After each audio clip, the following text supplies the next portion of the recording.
Hello students, let's understand the question. The question says if A and B are square matrix of order 3, then the true statement is ठीक है। सबसे पहला statement है कि determinant find out करना है -a का।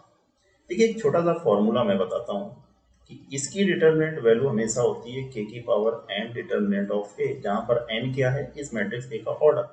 तो इसको अगर हम यहाँ पर यूज करेंगे तो k क्या है -1, तो ये कितना हो जाएगा -1 की power 3 of determinant of a, ये कितना हो गया minus of determinant of a, minus of determinant of A, तो ऑप्शन ए हमारा कैसा होगा ट्रू होगा।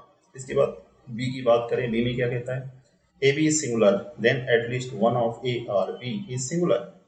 कहता है ए बी इज सिंगुलर, इसका मतलब ए बी की डिटरमिनेंट वैल्यू हमारी कैसी है जीरो है।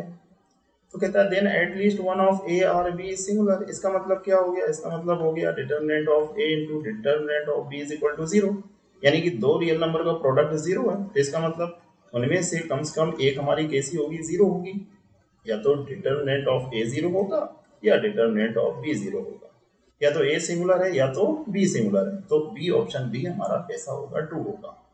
इसके बाद सी ऑप्शन में कहता है कि determinant of A plus I, और बेसिकली ये जो स्टेटमेंट है ये कहता है determinant of A plus determinant of आई।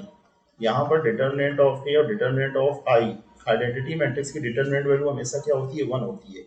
ये ट्रू नहीं है, ऐसा पॉसिबल नहीं है। तो सी ऑप्शन हमारा कैसा होगा, रॉन्ग होगा। सी ऑप्शन के साथ मैं जाना पसंद नहीं करूंगा। डी के लिए कहता है डिटरमिनेंट ऑफ टू ए, तो इसी फॉर्मूले को हम यहाँ पर यूज करेंगे। के प्लेस पर कितना है, टू है, तो ये हो गया टू की power three of determinant of K, means two की power three of determinant of A. तो डी ऑप्शन भी हमारा कैसा होगा, सही होगा।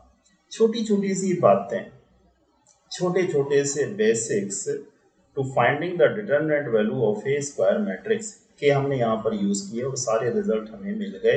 होपफुली मेथड आपको समझ में आ गया होगा। Best of luck, thank you very much.